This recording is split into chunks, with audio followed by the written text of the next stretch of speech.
Hi, everyone. My name is Ed Cox, and I'm your host for Freedom Files, where we talk to people who have served time in prison and live lives with dignity and integrity. Today, I'm talking to Chris Shanks, who is now a licensed chemical dependency counselor in Austin, Texas.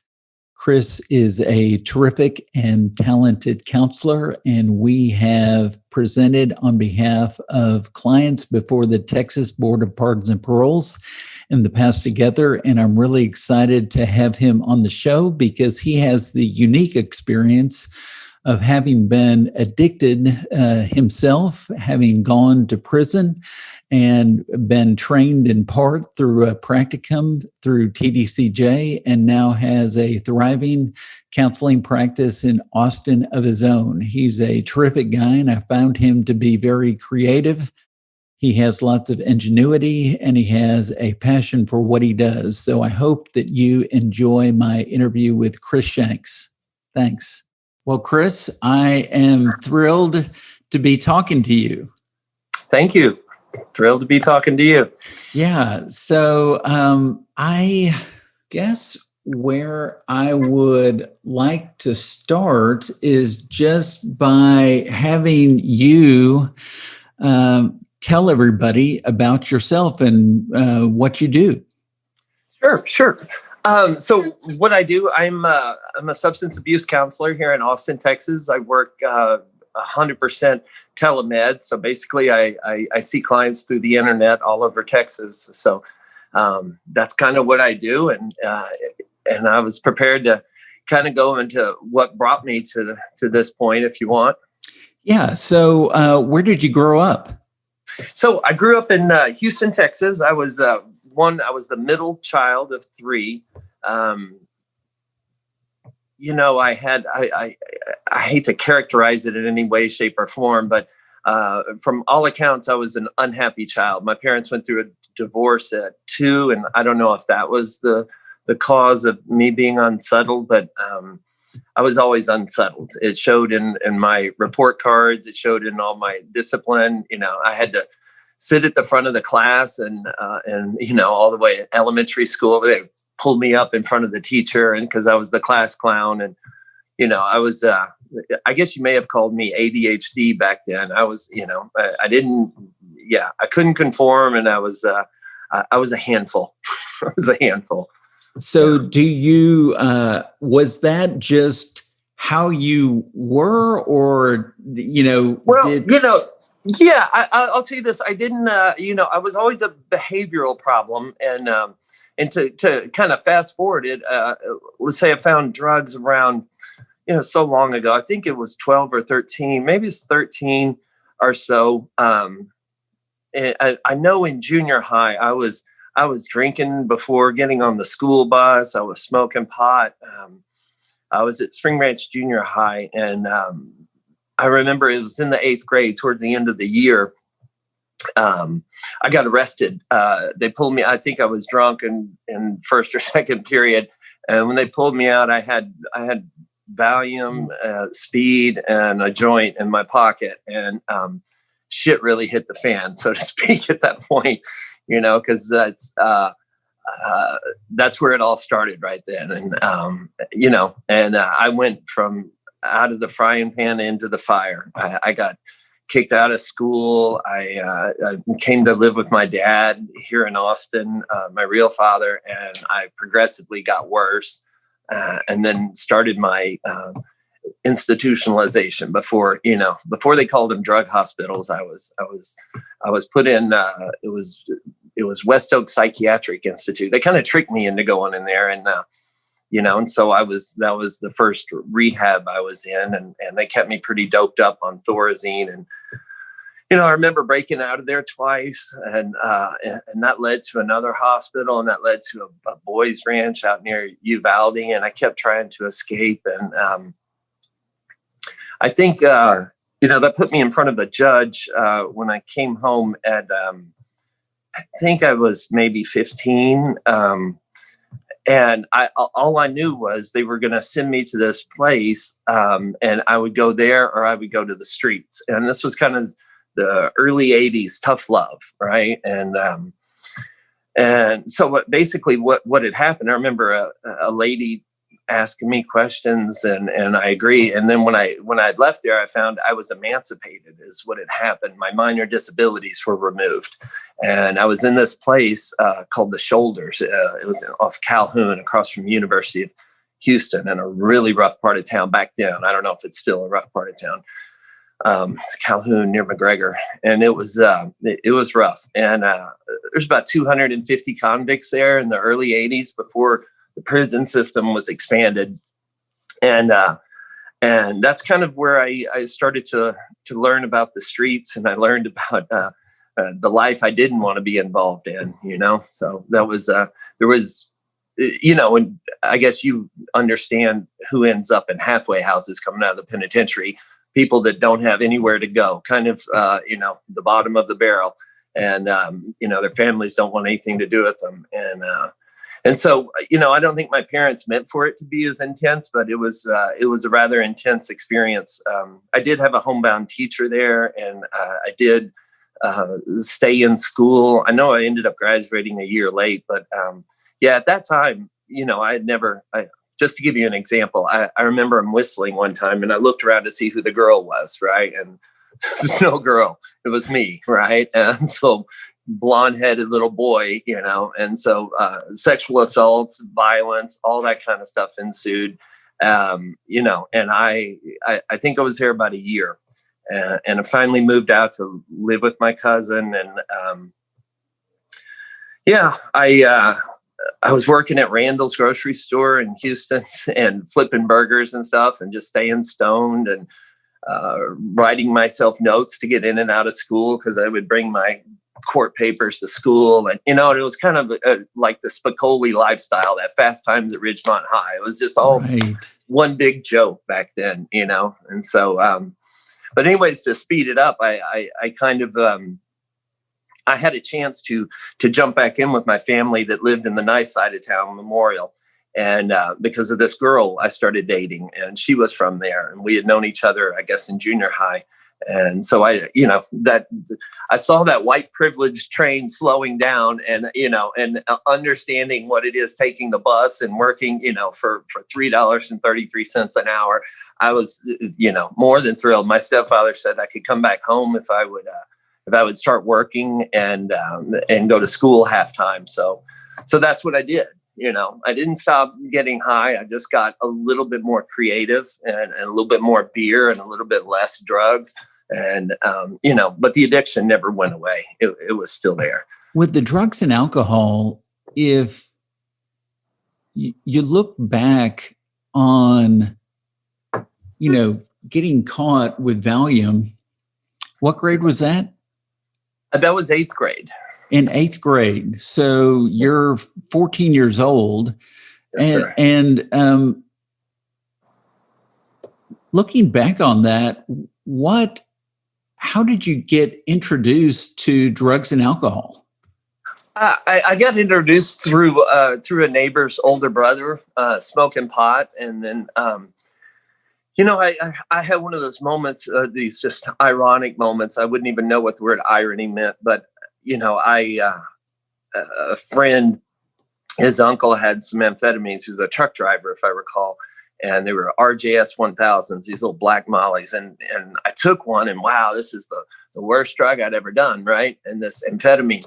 And every single teacher had commented how wonderful my behavior was that day. They're like, what has gotten into you? And I'm like, if you only knew, I'm just speeding my ass off, right? And I was just, and now we look back and we go, oh, amphetamines are used to treat that kind of, that hyperactivity. So, so that was, that was quite early on, and I know when I first started getting high I was home. I was okay in my own skin. And you weren't going to take that away from me. You weren't going to take that freedom away from me. And, my stepfather and my mom, they did their best. I don't ever want to lay blame on them. He was rather aggressive, ex-Marine, and, but when I would tell him to F off, I would trigger him, and just nobody was going to take those drugs away from me, because that's the first time I felt whole.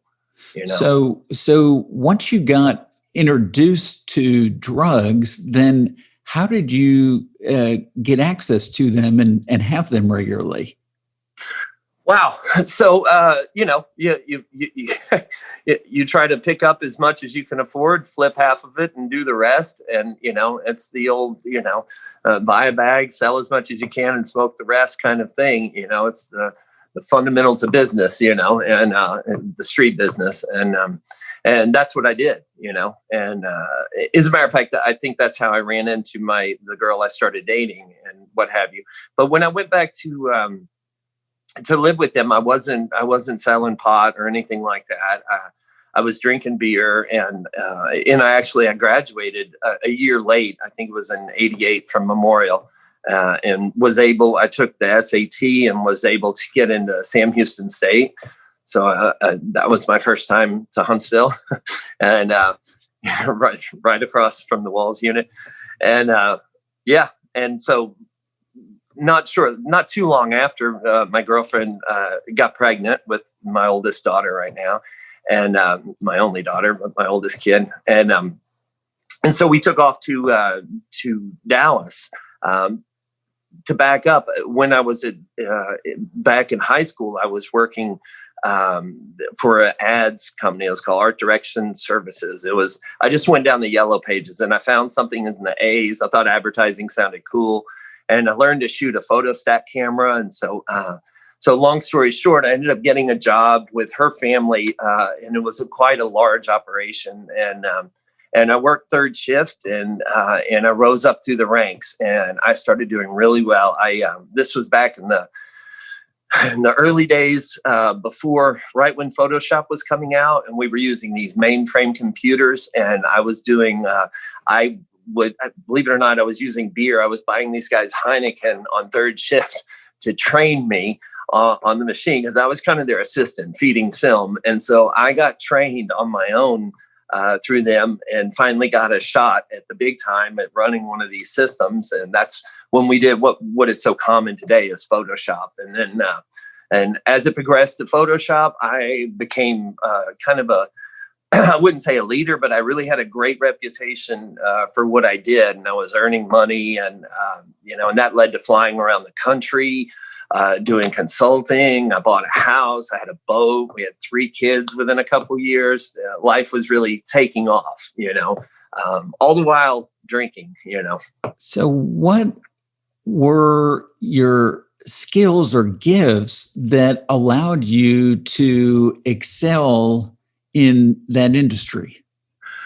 Wow. I always considered myself as the hands for the art director or the creative director behind me. And so it was really kind of an intuitive sense of what they wanted. I had to know how to make it happen on the picture, and to them, it was all magic. And so, this was a company that I believe we were doing like 21 million a year. We did Victoria's Secrets, all their in-store posters. I did Esquire magazine. When they changed the labels in '91 on the food, they ran through all these repackaging. I could walk up and down the grocery store and see my work everywhere, all over the magazine covers, the big ads, because Dallas is a hub for advertising. So I really had it, it was going on at that time. And I came back. And that's in your early 20s at that point. That's I'm still about 22, 23, 24. But my biggest problem was so much success so young. Where it all kind of took a turn was I flew back from New York. I was doing something, I believe, for the Metropolitan Museum. And I would go out and I would help companies set up stuff and transfer from these mainframe systems down to these Macintoshes, these souped up $20,000 Macs at the time. And I had a lot of skill at that. And I know one time I came back and when I got in the van, the little minivan, I could tell something was different with the wife. And she started having an affair and it was with a good friend of mine. And that was a little bit too much for me to handle at that point. That was, I don't blame her at all because I wasn't emotionally available and, and we were kids having kids back then. But that, when we talk about my using career, that's where it all, it went south right there. And so at that point, you've got 3 children. Yes, I have 3 children. Yes. And you're in your mid-20s. Yeah, 24, I believe, or 26. I'm not sure. How did you handle the news from your wife? Yeah. So I was devastated. That was probably, that was one of those trauma-inducing events. I also had what was called a little S Corp on the side, what was called multimedia back in the time, and we were doing digital video. So I was working 3 days a week doing my own thing, but also with a group of guys we had made this interactive video thing. We'd flown out to California. We had the interactive touch screen, and it was running off a Macintosh. And it was one of the first of its kind. And at the same time, I was working because I was in the very beginning of digital video. We were just able to do it small and render it up large. So I had sent my friend out to find some musicians in town, and just for shits and grins, did some music videos, and they got quoted at an astronomical rate. So I had this music video thing that was really interesting me right at that time. And so what I remember was, as soon as the divorce happened and I got an apartment, I started hanging out with all these rock and rollers in the Dallas scene. And I went right back. I gravitated right back to the drugs. I was instantly back to cocaine, methamphetamine, way before it was ice, and life in the fast lane started there, The thing that strikes me is that you have this incredible entrepreneurial gift that manifested itself from the time you were barely into your teens, and you really achieved extraordinary success by your mid-20s. Yeah, it felt like a lot of it the right time at the right place, but it also felt like, it would stay hyper-focused on what I do best. And that's not unlike today. That trade is probably still there in my counseling business, as well as, I do have a private practice, so it's also the entrepreneurial side as well. But yeah, that's, to just kind of catch it up, because I hate spending a lot of time on the past, but I'll say that was, let's say, 94. And throughout those years, I never got any clean time. I bounced around, started working for agencies like the Richards Group, TM Advertising, used to be called Timberland McLean. I worked for big agencies, and I led this double life. I led this life where I knew the worst of the worst in the motorcycle gangs, in the drug dealing world. We didn't call it cartel back then, but but I very much knew about that penitentiary lifestyle, and I was very much not going to conform to that. I never tattooed. I never pierced my ears. I pretty much stayed with the idea that middle-class white guys just don't get their car searched, and I can always wear the polo and what have you. And so I led a double life fairly successfully as you can until the heroin and the harder drugs started to take over, and that I ended up just giving up on work many years later. Yeah. And so how did that progression go? I mean, how were you introduced to heroin? The rock and roll scene. As a matter of fact, I think the first time I snorted heroin, it is a weird story. It was in the middle of the night somewhere, and I was with a bunch of musicians, and they didn't want to be known. Guns N' Roses was famous for having drugs ruining their career around that time. And the big players in the local music scene were Pantera, Vinny and his brother Dimebag. I believe they're both deceased now. They were big in the scene. And so we were at somebody's apartment, and there was probably a dozen or so people. And somebody had laid out a rail of they call Chiva, and I had snorted it. As I had snorted it, I saw panic on a guy's face. I looked over, and in walks Dimebag, the guitarist, and Vinnie Paul from Pantera, and everybody wants to act like they're not on drugs because they're all trying to get signed or get their attention and what have you. So that was, I believe that was one of the first times I did it. And yeah, so that was probably 94, 95. I don't, it's a long time ago. And I didn't instantly go to shooting heroin. I chipped around it for a while.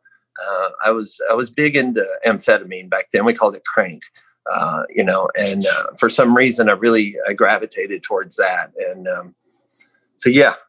With the getting into the rock and roll scene and leading this double life, how do you recall feeling about yourself?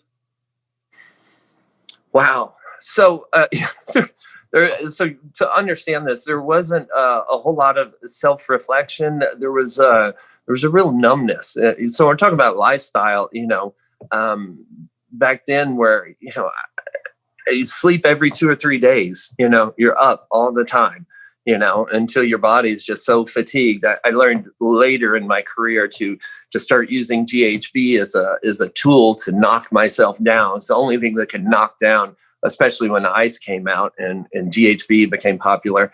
I would force myself into sleeping, so that I wouldn't be crazy, because I went through all the crazy antics. I found myself jumping through windows, with semi-automatic weapons on an apartment building.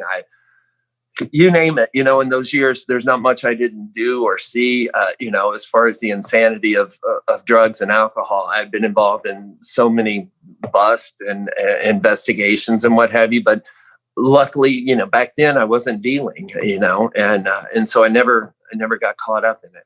So when did the middle-class white guy in a polo shirt stop working for you? Wow. So I know that I remember I married a girl from NA, a really sweet girl who's sober now too. And she, her and I think we made a conscious decision to do what's called the marijuana maintenance plan. So there was this time where I guess I had gotten clean for a few months. During all this, probably 20 years, I never achieved a year sobriety. I think I had made 8 months at one time. But during that time, we were doing the marijuana maintenance plan. And to me, I take it to extremes. I'm growing hydroponic in the walk-in closet. And, and that was around 2000. And somebody comes over, and I was selling a bunch, but everything was really chill. We were kind of hippie-ish. And somebody comes over and I had stopped the meth and I was just doing the weed, and somebody came over and they had this new stuff called glass. I believe they called it at first before we called it ice. And I'd only heard about it on the internet. It was supposedly in the Orient and they had it in Hawaii. And I really wanted to see it. I was like, what? Let me see this. And so they took it out and they put it in a little pipe. And sure enough, you didn't have to burn off all the gross stuff. It was totally different than the crank. And it was easy to smoke and tasted good, and boom, off to the races. I was instantly, back on hard drugs again. I think that was around 2001, because I remember I was at TM Advertising and that 9/11 happened, and they had about 100 people were laid off on the list. And on the flip side of that list, one person got a raise, and that was me. Like, that's how well my career was going.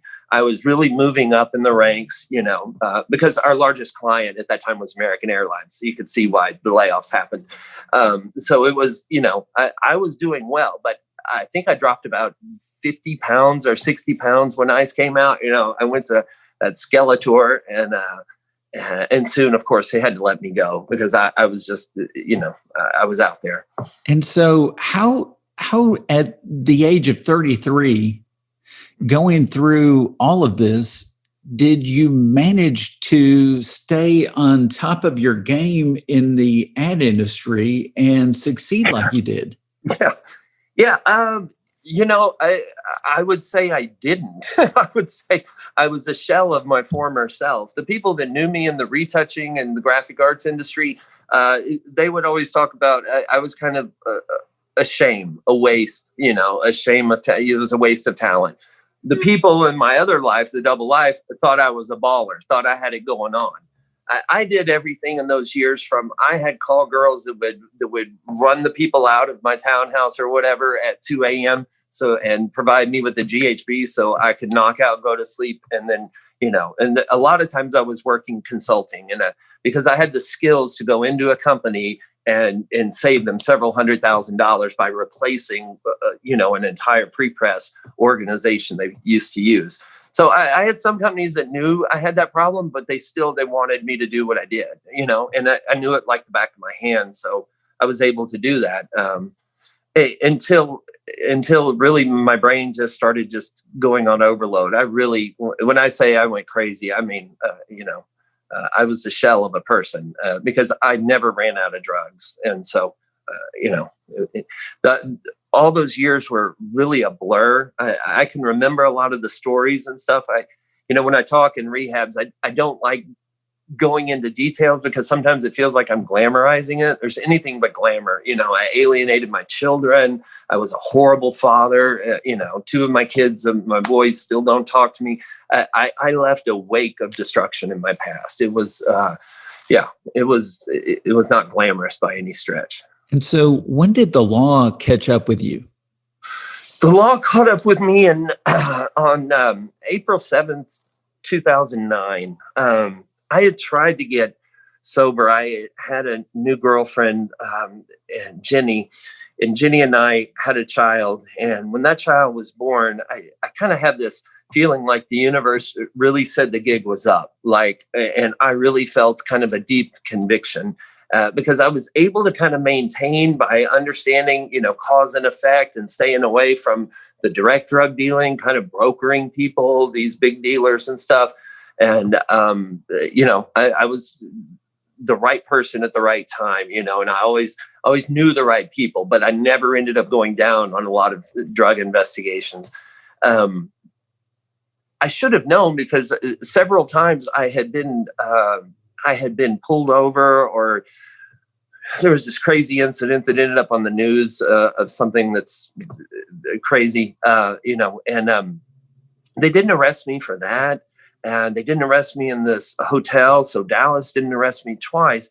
And it didn't occur to me why they were letting me go. Come to find out, I had what was called a do not detain. I was under a 3-month investigation. And, and the Plano Narcotics Task Force was on my case. They were on.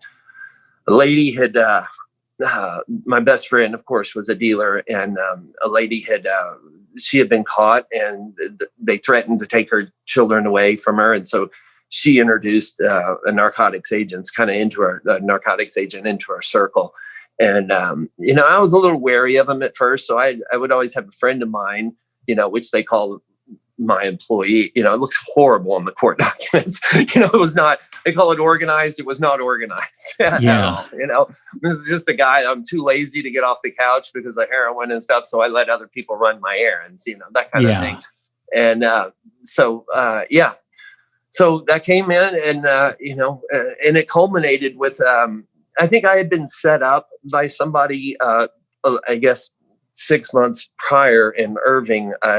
I went to a hotel and I walked into just a trap, and they caught my personal GHB on me, which was, and they weighed the liquid. So it was like 384 grams of GHB.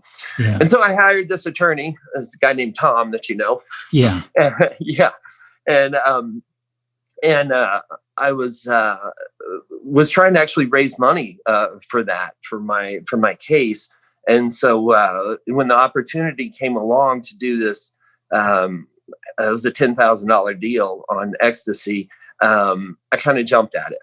I normally strayed away from that. And in hindsight, I don't know how I didn't see it. A lot of my friends were like, how come you didn't see this? I had avoided these types of things in the past, could see them clearly. And I didn't see it. And I'm so happy I didn't, how fate works out. But, so on April 7th, I had a Crown Royal bag of ecstasy that wouldn't close. And my friend and I had pulled up in a pickup truck, and we were going to take the guy that was going to buy it to a hotel. I didn't obviously want to tell him where we were going.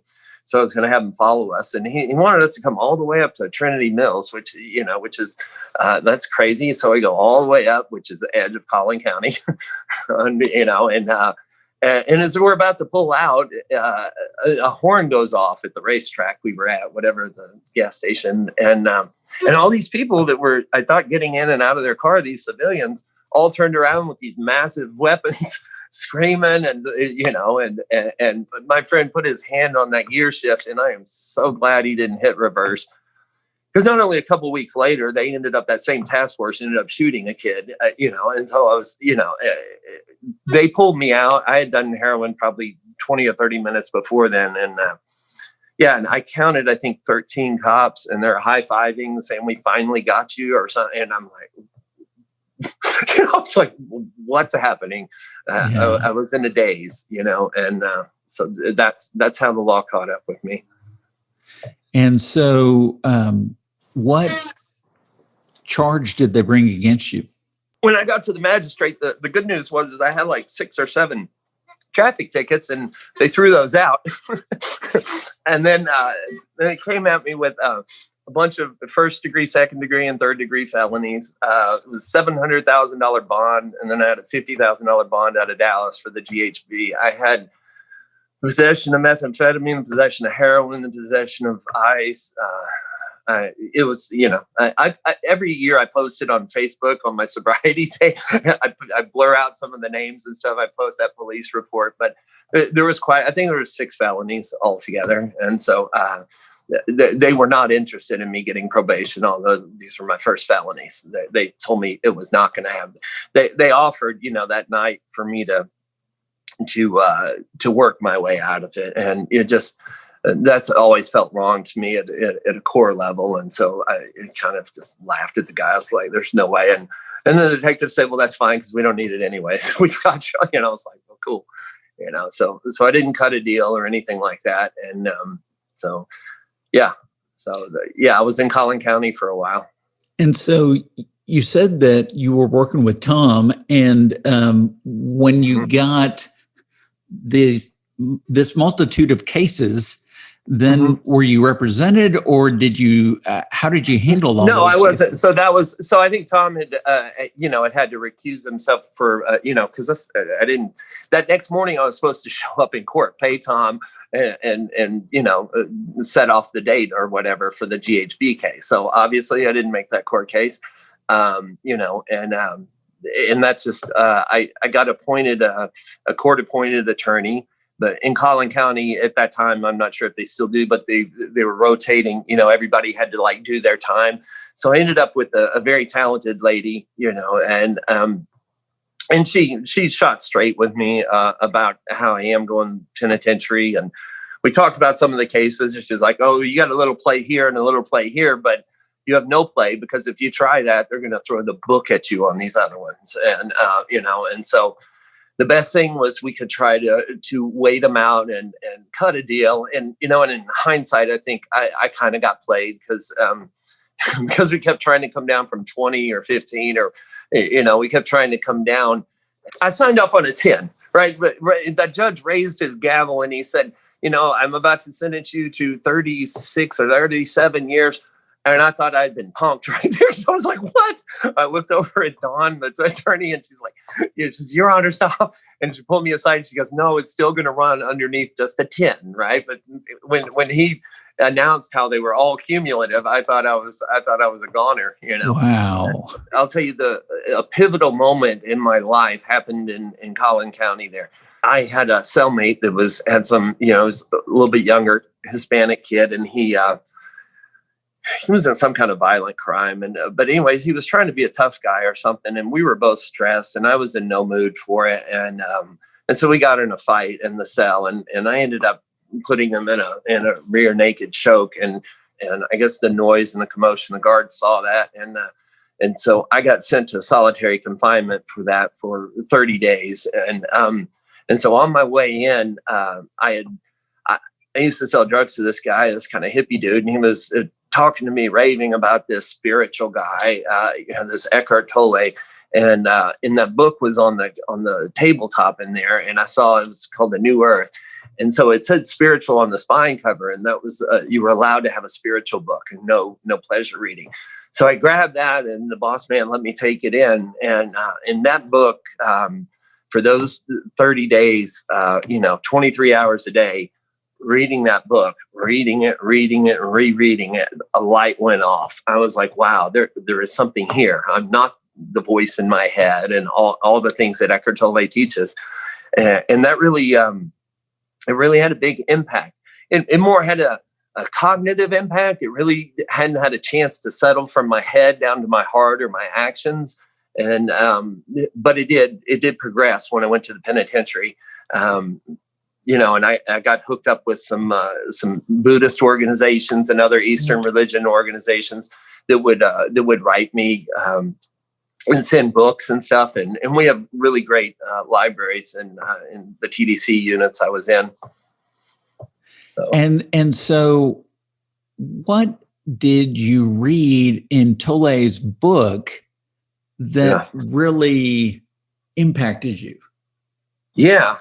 I think the first part that I am not my thoughts. They're only an aspect of me, right? That I am not this voice in the head, and how to connect with the body and the breath and watch the thoughts, And so as I was like blown away by that, in Buddhism, they call that mindfulness of the mind, mindfulness of the body and mindfulness of the mind.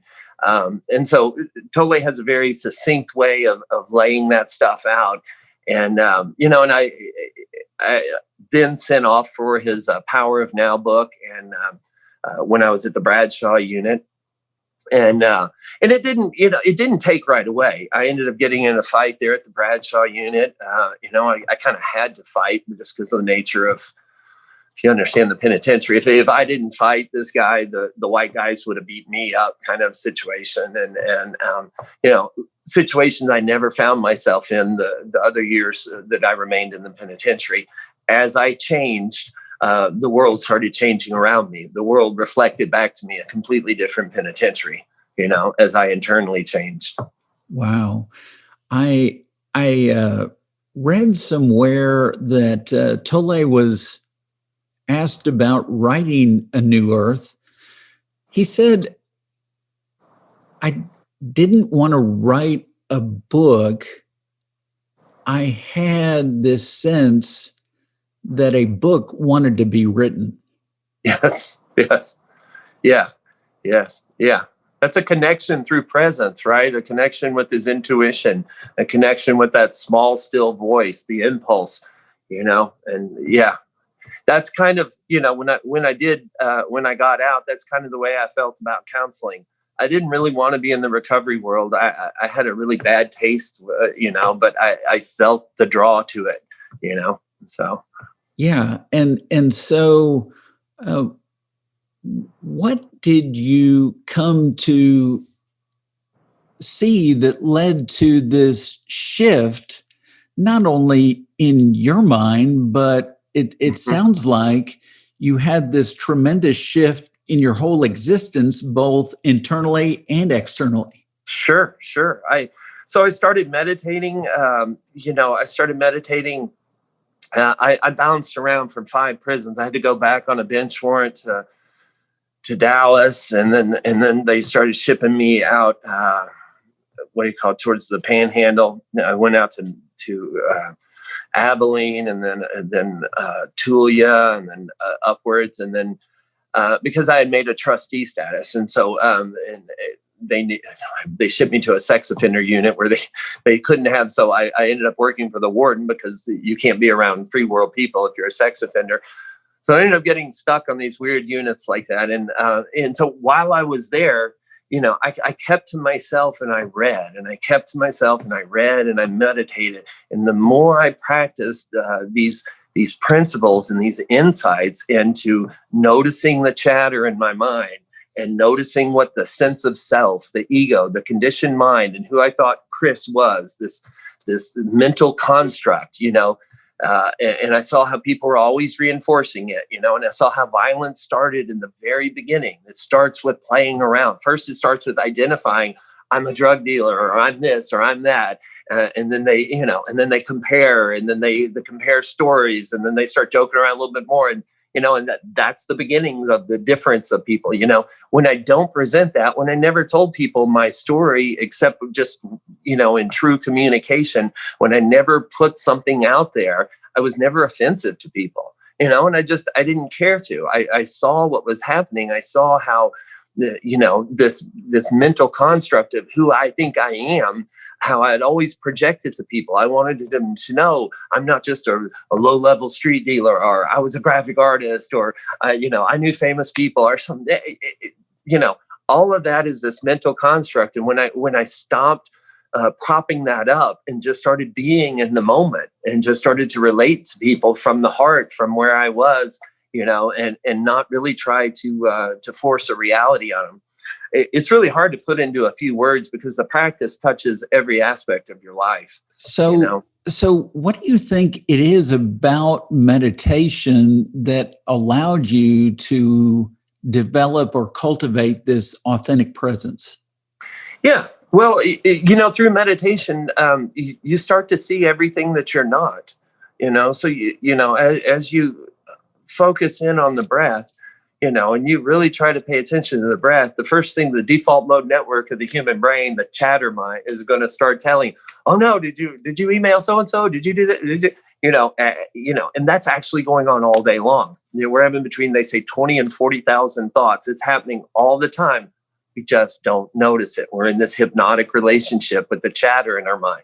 But when we meditate, we take attention and we direct it into the body, and it exposes, I always call them those hidden puppet strings of the mind. So you see how the mind is controlling you. The mind, that's the basis for our psychological patterns. So of course, if I followed my mind, I was going to have the same psychological patterns, which were going to end up to the same fears, the same desires, and the same outcomes I'd had all my life. But when I kind of cut those puppet strings and I stopped doing that, that's what gave me this magical ability to change my psychology. But, but I had to notice the root of it. And the root was the identification with the stories in my mind. I believed them to be real. They still talk, but I can laugh at them.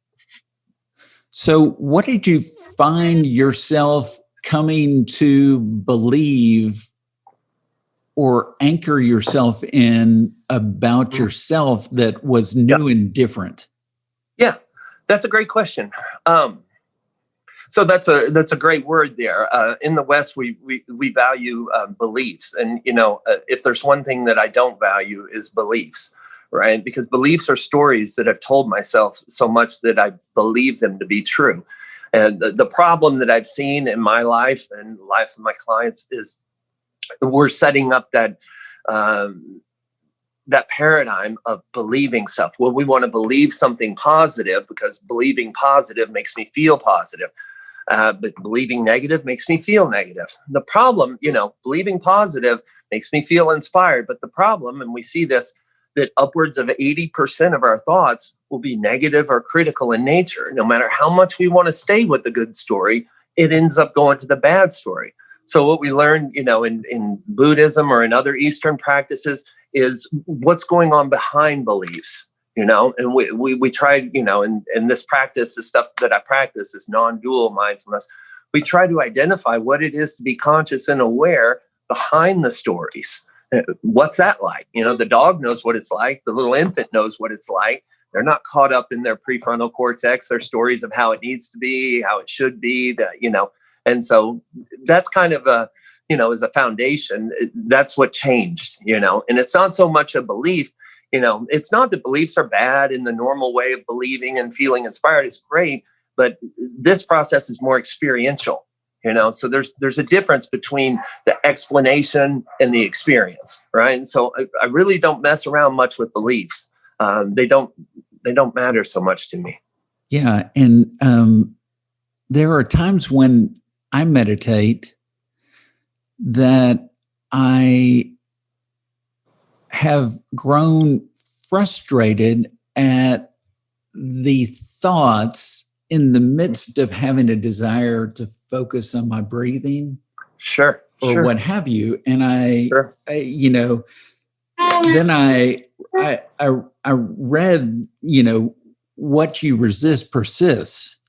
And so getting upset or frustrated about it only seemed to exacerbate the presence of these thoughts. And so once you get behind or beyond that, what did you find there?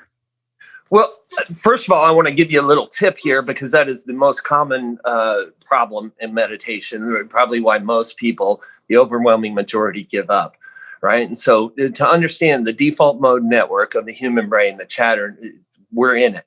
And within a millisecond, we can switch into what's called the task positive mode of the brain, right? And so that's when you're about to hit a baseball, when you're doing an activity, when you're in task positive mode, you're not thinking about who you should email, right? You're not thinking about that chatter. So the trick here is to feel the sensations of the body, keep grabbing sensations with an open curiosity and feel them as intensely as you're about to hit a baseball.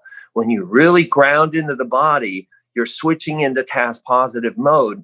And so, even though some of the thoughts will still be coming through, it's almost as if the body's more alive here, and now the brain is an aspect of it. The chatter is an aspect, but it's these five senses are primary, and they used to in ancient Sanskrit call the thoughts, the mind, the sixth sense, right? And so normally we're just honed in on the head. We're just honed in, what we would call identified with the thoughts.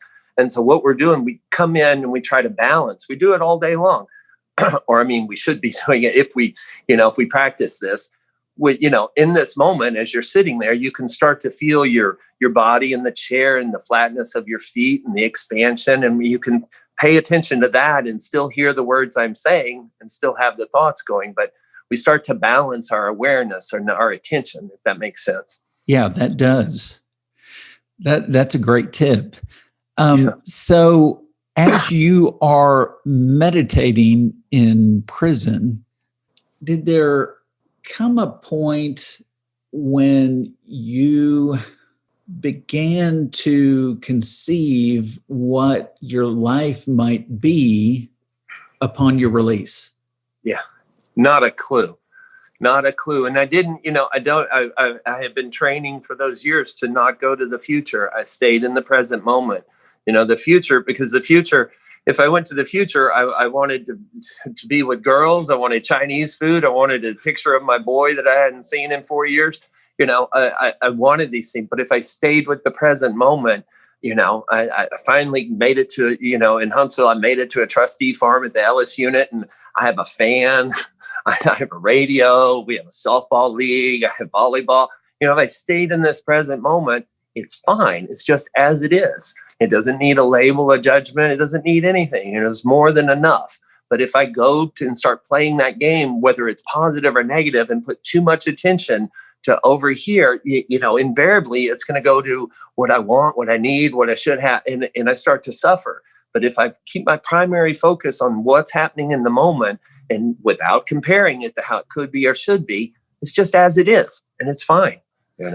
That reminds me of the Stockdale paradigm.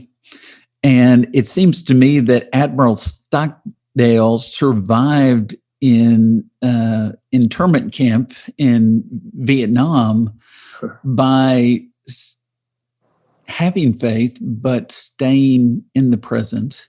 Sure. And I remember hearing that the soldiers who either didn't make it or had the most difficult time were often the most optimistic, who thought, well, we're going to get home in 3 months, or we're going to be home this Christmas. Uh-huh. And it seemed that Stockdale was able to get through that experience by staying in the present. Yeah. That's something I learned in prison. The first time I heard this statement, it really baffled me. But, hope is my enemy, and I was like, what? How that's kind of an advanced part of the teeth. But hope is is a subtle denial that this present moment is all you need. Hope is telling you the next moment is going to be better than this present moment, right? And so we're setting up the formula again, that soon when I have this, it's going to be better.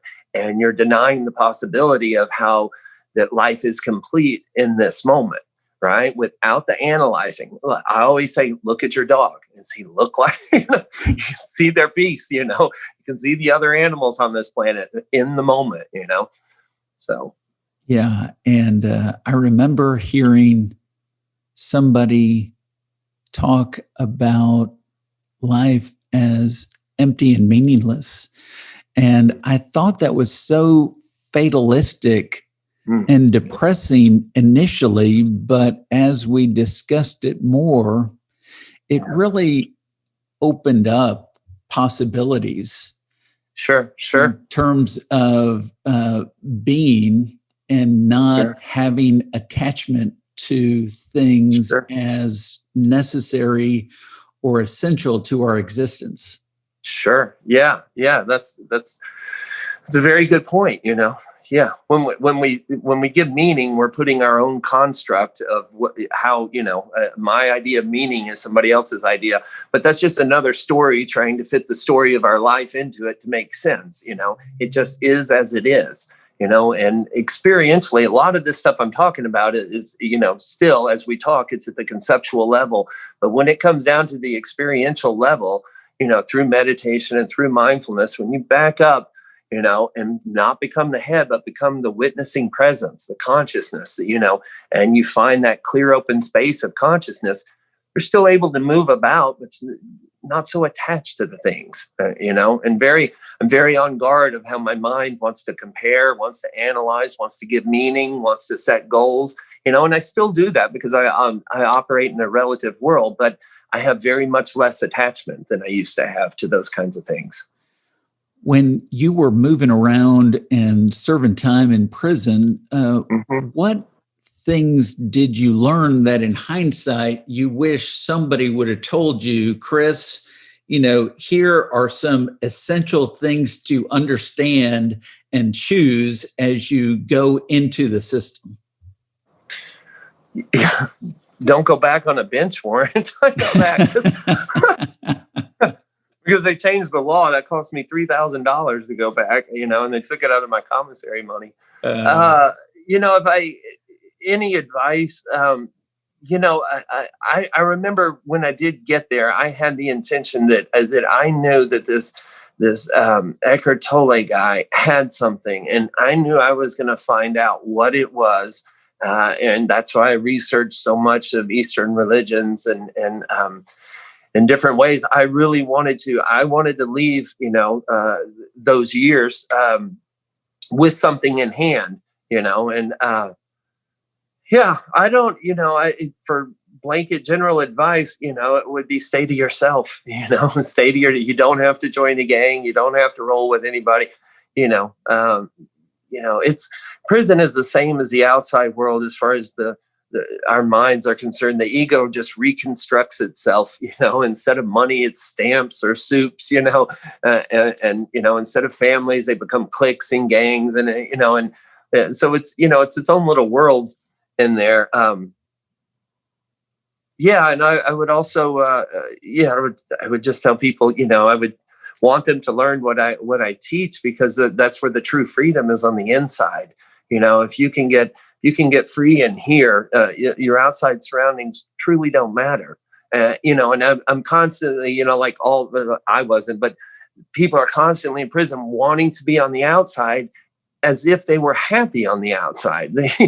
You're going to attain that same level, that state of consciousness that you have on the inside out there. As soon as you get out, it's going to be, now I need a job. Now I need more money. Now I need a girl. Now I need a car. It's going to be the same desire constantly. It's always going to be something over there that's going to make me at peace, So at what point did you come to believe that you could be of great service as a chemical dependency counselor?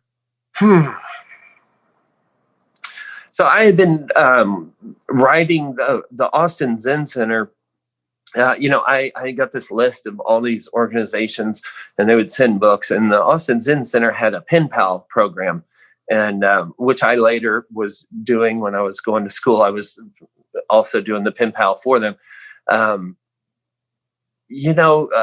when I got out, I saw that they had a recovery meeting, an AA meeting had just started there. And I went, I believe, the first Sunday that I got out of prison. And I had no intentions of being a counselor. I had no intentions. I really had a bad taste for the 12-step recovery world because I had failed at it so many times. It's not that it wasn't their problem. It was mine, and I was a little, one thing just led to another. I think I was sharing so much, and people were impressed with my knowledge and what have you of addiction and how to kind of put these teachings in a way that I could relate them to people. And then somebody suggested that, and they said that, you could go to Austin Community College since you didn't have any income, you could qualify for a Pell Grant. And I was like, what? So because I got out and I didn't have anything. I had, some spiritual books and a coffee cup, and stayed in my dad's garage, at 46 years old.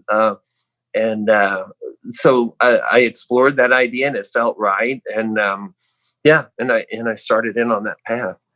I want to back up a little bit and ask you, in hindsight, how do you believe you earned the privilege of early release? Yeah, that's funny. So I didn't earn the privilege of early release. I got, and this is why I said I think I got tricked, because I really feel like they wrote something on my jacket, because I got denied parole 3 or 4 times. I can't even remember. I would never get sick in prison except about a week before my parole hearing and about a week after. I was, something about my immune system was just always spot on because I was okay internally and I never got the sniffles. The entire cell block could be sick, not me. But I got denied. I got denied at the Middleton unit. I got denied at the Tulia unit. I got denied in Huntsville. And then I got denied again. I got a serval. So I had to do 4 years and 2 months and 2 weeks with my good time and my work time equaled 10 years. And that was what my sentence was running concurrent under. So, because I'm not a violent threat to society, they had to release me on my short way. So I was on what's called mandatory supervision until 2019, so I didn't, they had to let me go. So did you interview with institutional parole officers Sure. when you were eligible? And what was that experience like? It was a rubber stamp experience. It was like, do you have anything to show? Do you have any classes? Do you have next?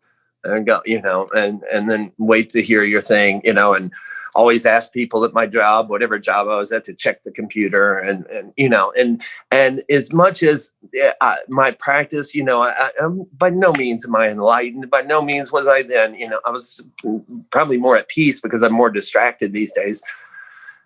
But I found myself, that was the times that I did find myself slipping into the future and what could be. Oh my God, the whole world can change in 3 months or it's another year. But you know what, by that last one, I could give a shit. I was like, I know where this is going. I don't care anymore. I just don't care. I'm staying right here with what is. I don't care. And it may have been because the amount of drugs and maybe I look like some big drug dealer and I don't know what it was.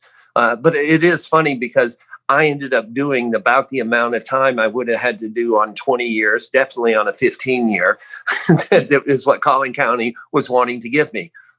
They give me a 10, but I end up serving 4 years, which is quite a long time on a first time on a 10 nonviolent. Wow. How do you think you earned trustee status? Whatever the random selection of the computer was,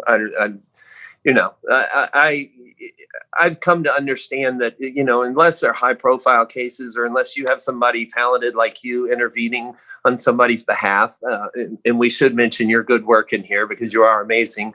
at that. I have firsthand knowledge twice of how you've done that for friends. You seem to be falling through a database. You just seem to be falling in line. It seems that they can't build new prisons, right? And so it's an inventory control problem. They're not stopping the arrest, and so it's this inventory thing. You got this many products coming in and this many beds, and so we're letting this many go. And I know they decide upon the lines. There's factors like have you ever violated probation? That's a strike against you because they want you to stay out for a few years because they know statistically that upwards of 80-something% are going to reoffend within 5 years. So they really just want you to stay out close to that 5 years as long as possible so they can make way for these new guys coming in. So it just seems like a massive, inventory control problem with very little personal attention to who deserves and who doesn't. That doesn't seem to be the case when you hire a talented parole attorney. You seem to get their attention. But other than that, I don't think they paid any attention to my case. It just didn't feel like it. Well, with they never asked me. With 21 board members, the parole board considers between 77,000 and 80,000 cases per year. Yeah. So it's a pretty daunting task. And it's hard to think that they read a little short story or a couple paragraphs on each one of those and ponder them over. It just feels like it's, when they're letting go a lot, they're letting go a lot, and seeing that every, you always keep your pulse on what the district that you're in the system. And you can see in these times, wow, they're letting everybody go. Boom, boom, boom. They're letting them go. And then it just contracts and they're letting nobody go.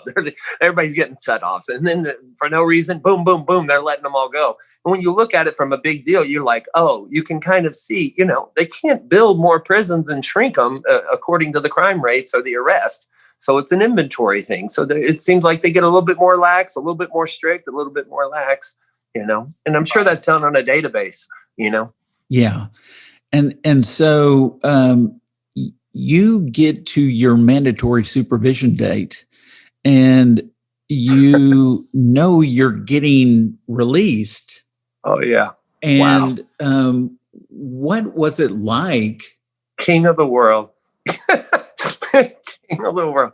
It was crazy. So I was at in Huntsville at the Ellis unit, and I was really stunned because I remember the night they came in through the red chain bag. That is like that beats an Oscar or an Emmy. That beats any award. When you see that red chain bag thrown on your bunk, you're like, the only thing second to that is when you get the notification, they can still take it. But then when they draw your blood for your DNA, they rarely take it. When they throw that chain bag, you're all but out the door. And, when they threw that chain bag down, I was just, and I had so many people coming up and hugging me.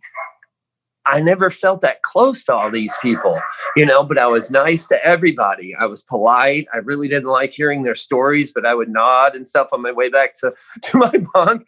And so I had all these guys that felt really close to me, and that really blew my mind, that these people that I couldn't remember half their, certainly don't remember their names now, how close they felt to me. And that really struck me that night. Like, wow, I couldn't believe how popular that I was, because I never considered that. I'm sorry, my phone keeps messaging. That was amazing. And it was kind of weird. I took that chain bus back to the Walls unit, and that night I could see out across the parking lot in my old dormitory 20 something years ago. And I'm like, wow, life has really changed. I never thought I would be over here. We used to watch all the news cameras gather around for the executions and stuff, so there I was, and that was, that day, the next day was, it was amazing because the week before, it is like you were a lottery winner. You were famous. You're walking on marshmallows. Everything is soft. Everything is chill because it's happening. You're going. You feel on top of the world, and the excitement, just all of it. That's the easiest chain bus ride there is, and chain bus rides are one of the most horrific things in the world. well, not Bluebird, but that was so easy. Everybody's happy because we're all getting out. And you put on those donated clothes, and you look silly like an old hobo with clothes that don't fit. And you walk through that gate, and it's probably, I can't remember, it's 90 feet or something. And I instantly went from on top of the world to cross that gate. And I'm 46 years old with 6 felonies, unemployed. My chances, the dynamics just changed like that, like, oh shit. I went from way up here to now nobody wants to hire me. I couldn't get a job. It was, it was a struggle, but I just stayed with what is, and everything worked out, So did somebody pick you up? Yeah, my father and my stepmother, they came down, and yeah, I remember they asked me what I wanted to eat, and I said Chinese food buffet. I said, I've been dreaming of this for years. I just want crappy Chinese food, and I want to see it all, and I want to get one of everything, because I've been eating prison food for a long time. That's terrific. And Yeah. so how did you overcome the obstacle that having felony convictions on your record is to getting back in the world? Yeah, that was nobody would give me a chance. I was taught a long time ago by one of my bosses. His name was Jack, and Jack told me that work begets work, and and he said it in another way. It was loyalty begets loyalty, and I saw that the work begets more work, and I started doing yard work for family, for neighbors. I just did anything while I was on the computer trying to find out, how to get a job, filling out a resume. And I was rejected left and right, and it was it was turmoil because I was wanted to find out where my kid was, where Jenny was. Come to find out she had ended up in prison and didn't know where my kid was. So, there was a whole lot of things swirling in those early days, but Jack Brown's Cleaners here in Austin was kind enough to give me a chance. And so I worked unbuttoning shirts, I humbled myself to this is what it is. I had much worse jobs in prison. It's just what it is. And I didn't think about what I used to do or how much money I used to make. I was grateful for this $8 an hour, just unbuttoning thousands of shirts. And, that's what I did, and one thing leads to another. And so what do you think or do to keep yourself grounded in what is? And because I would think that I would be fixated on what I lack, what I need, and what I want. Yeah.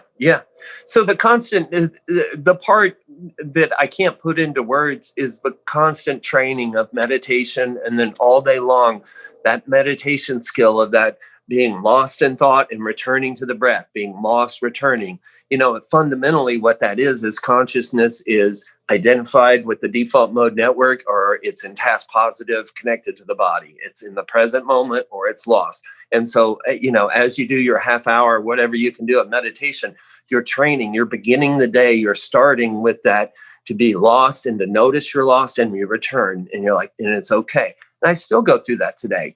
It's just probably I don't get lost as deep and I don't stay lost as long, but I still have to use my mind. I live in the relative world. I have to do these things, and the easiest reminder would be things that aren't lightness or ease. When I feel tension, when I feel stress, when I feel these things, I can usually trace it back to a perception or a story, a story that I believe so much. It's like a filter that I'm seeing the world through. I can see that. I can reverse engineer it and go, oh, I got caught up again, come back and see it and be kind with it. I do want to make a distinction. There's still pain. The Buddha taught that, pain is inevitable, right? In this life, it is a hallmark of our existence, sickness, old age, and death, and I still have that. I recently broke up with one of the loves of my life. There's still pain in my life. I'm by no means is this happily ever after, but I don't have to live in the suffering.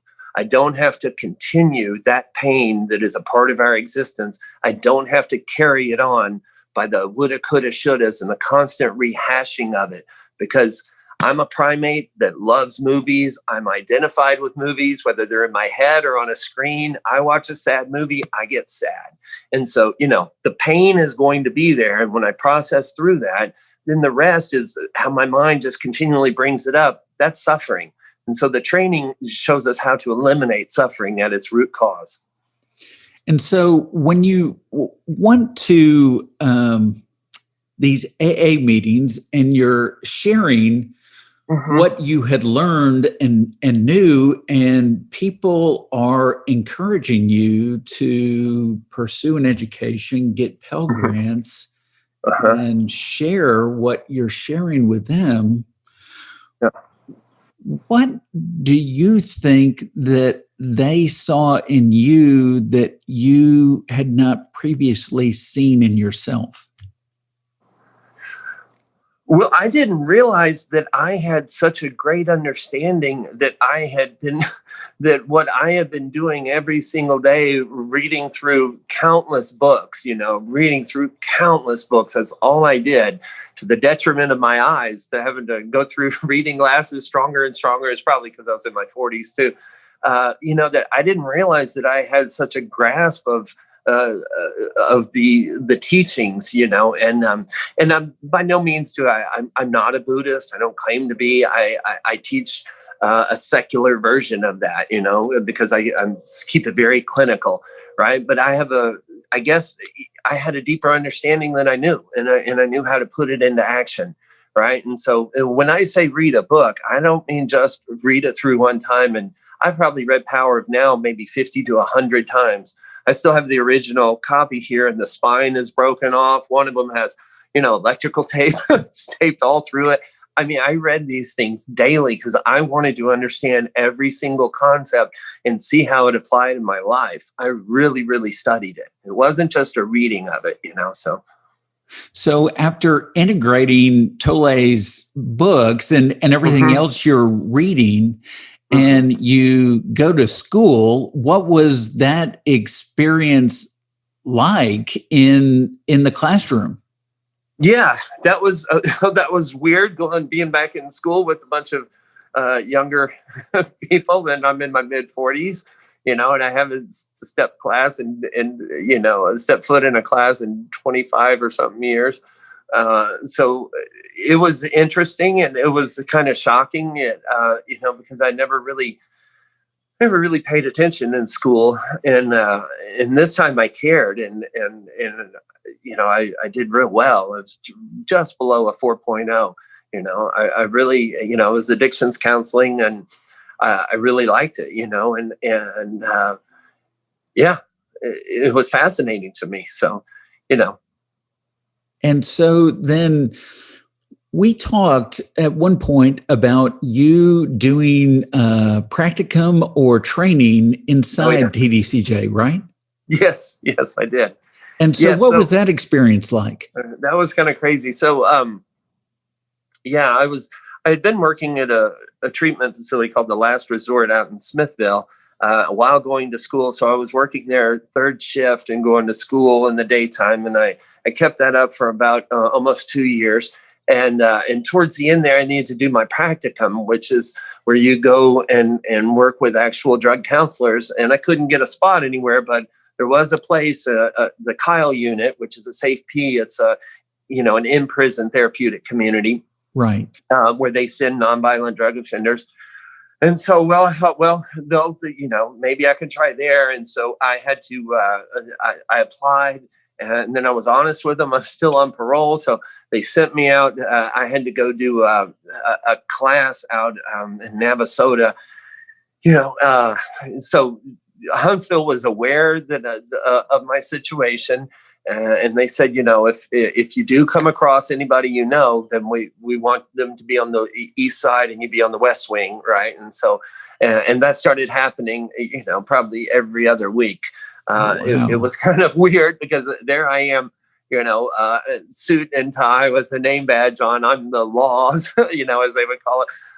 And then I would see somebody, there's the guy that used to cut my hair. There's a guy on my work crew, and they would see me and they would have a kind of a puzzled look, but then, because there's so many faces in that system. And then I'd be like, hey, so-and-so. And they're like, what? And I would get to talk with them for a second and stuff before I would have to say, they'd have to go to the other side of the building. And sometimes I wouldn't even notice it until, I would do an assessment. I remember one time I was an hour into the assessment before I was like, wait a minute. I know you. I was like, you worked in HROM. It was like, I worked in HROM. I used to, the regional manager. I was like, I know, we're like, wow, I was an hour into it before I recognized, this guy lived a couple blocks down. Yeah. So it was kind of weird. It was a real moment. So how did the practicum impact you in terms of doing your work there? Yeah.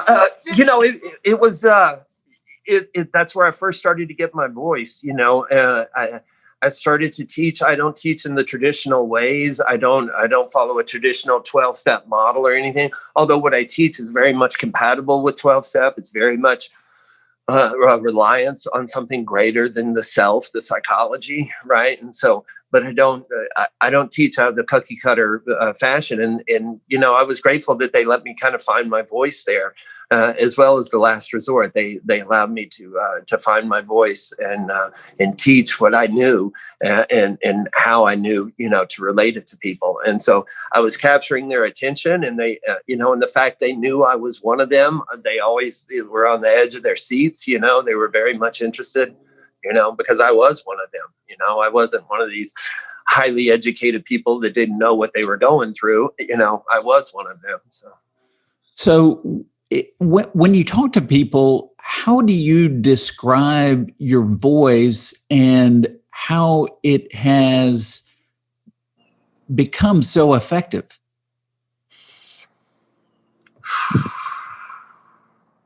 I would say I'm very authentic. I try to just be myself. I don't try to be a buttoned up counselor. I'm not afraid of disclosure. I'm not afraid to show my weak spots.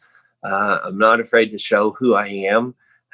And what I do is I take some very complicated parts of neuroscience and complicated parts of Eastern philosophy and experiential stuff. And I make that very much understandable. And I walk my clients through it step by step by step, and I do that. And then I keep them engaged with the curriculum and stuff like that between sessions. So I guess, I really don't know.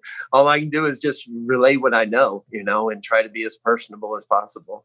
And so for somebody who's struggling with addiction or substance abuse, what would you tell somebody you're talking to for the first time in terms of what the path is or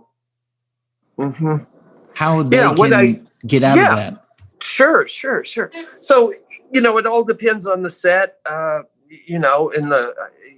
I guess the setting, right? Is this person detoxed? Is this person still using? So it's always changed up and custom to what's actually happening.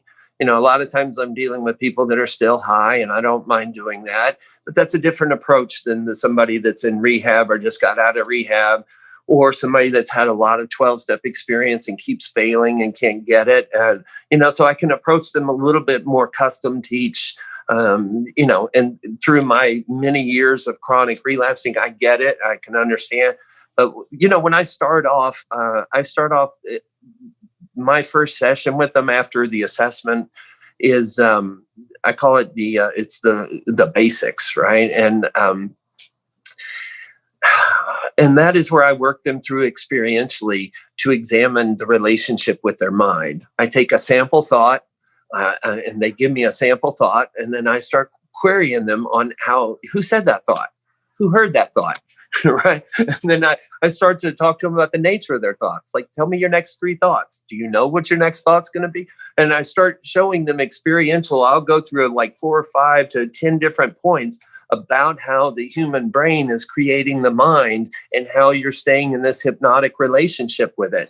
why that's so important, and I explain why is that so important, because we're having these 20 to 40,000 thoughts a day. Upwards of 80% can be negative.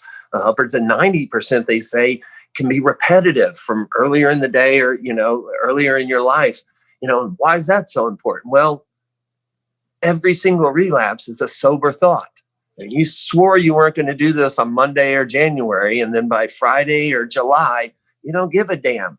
And nothing changed except your mind. Your hair color didn't change. Your friends didn't change. Your job didn't change. You meant it with every cell in your body on Monday. And then by Friday, you don't give a damn, right? And to understand, you are not drunk when you take that first drink.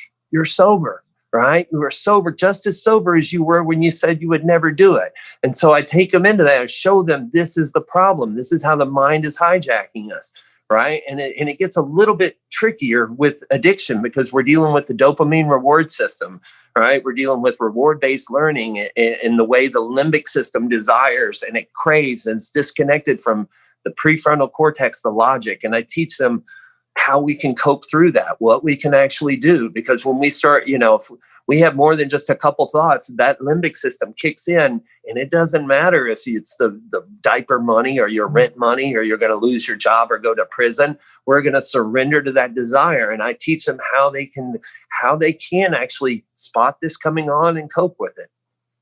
Yeah. And, the funny thing is, just the other day, my wife brought home from Costco a big plastic bin of chocolate covered almonds. And I find that I have a similar struggle with those in the pantry. And I tell myself, I am not eating any of those. And then I get them and I sit down and I unscrew the top and I'm just like one after the, multiple, just filling my face with them. Right. The craving for cocaine looks the exact same on the limbic system as it does for sugar. Right, because the dopamine reward system, we are pre-wired to crave sugary, high-calorie foods. That's from hundreds of thousands of years back, because it does pack on the pounds, and you might live through winter, right? And it's very rare before agriculture that you're going to come upon a fruit tree in bloom, and you're encouraged biologically to eat that for how good that feels, right? And so that craving, it's playing on that same process. You swear you're not going to do it, and then you find yourself automatically surrendering to the desire. That's not unlike the heroin cravings, just much stronger because of the amount of dopamine that is received from the narcotics drives the importance of the craving. So you're 52 years old right now, yes, right? Sir. Yes, sir. And you've got a successful counseling practice of your own, right? Yes, sir. And so when you look in the mirror, what do you say to yourself now about who Chris is? Yeah, I try not to buy into that either, right? I try not to buy in, because that's that mental construct. You're right. If anything, I'm like, what the hell is happening? Where did this gray come from? What's going on with this double chin? What is this? What in the hell is gravity and time doing to this body? Yeah, I do my best not to buy into that, either the good stories or the bad stories, because when you buy into that, inevitably you're buying into the system of belief, and your mind's going to angle it towards the negative. So does it feel good? I get people telling me I saved their lives. I have all these wonderful reviews on my website or Facebook, whatever. That's great and all, but I really don't want, I don't want to construct an ego that inflates. I know the danger of that. Probably the most awkward thing is all the praise and the people thanking me. That was probably the hardest for me to learn how to take, So of course I don't want to be rude. I say, thank you. I appreciate it. But honestly, I want that to just fly right through me. That it doesn't matter. It's the next right thing that I need to do. That's it, And so what has you passionate about serving others with your counseling gifts? Cause and effect, karma, cause and effect. And what I mean by that is, I was raised Southern Baptist, and so I thought this forgiving and stuff was for weak people, this turning the other cheek, this loving people. I was like, I thought, I had it wrong. Jesus was on to something, right? I had learned it wrong. And so I have come to find out that, by me trying to love every person unconditionally that sits in front of me, give them my best, I receive the best cause and effect back in my life, period. It just works that way. Do I still have struggles? Sure. Am I perfect? No way, right? I'm still human, right? And the universe keeps growing me by putting new challenges in front of me. But, it's cause and effect. That this is the most skillful thing I could do with my time, is to help other people. And by helping other people, the universe just showers good luck, you want to call it, whatever you want to call it. It just keeps coming back to me. So, yeah, I really experienced that beautiful cycle of reciprocity or greater return when we give and contribute. I'm always amazed at what I get in return. Yes. Yeah. It is amazing. Yes. Yeah. And I have no idea where the future is going to go. I kind of angle it, and I always used to say before, in my old life, I would etch my plans on stone, and these days I write them on Post-it notes, and when the wind comes, it blows them away, and that's cool. We write a new plan, and there we go. I just try not to stay too attached to it. And so, what do you find yourself grounded in these days in terms of your existence in life? Yeah, I have a passion for this, for non-dual awareness, this, this secular version of this waking up or this enlightenment in the practice, and really trying to refine living in the body as consciousness and not as this constructed ego. And, cooking dinner, by myself and preparing a beautiful meal that nobody else is going to see, not snapping a picture of it for Facebook, and just being with the moment, listening to the cool music. I got really cool mood lighting all over the apartment, just the simplicity of life. And then I'm kind of angling a little bit towards the future, but it could all change in a moment's notice. So, it's just the next right thing, Yeah, well, I, as we have talked, I've just seen this light in you from before you were emancipated in your early teens, and the creativity and intellect and entrepreneurship that led you so many different places. And I just am so inspired and appreciative of you spending the time talking to me today. Thank you so much, Ed. It's really been a pleasure. Thank you. Yeah. And I'll give you a call and we'll talk a little more. All right. Thanks.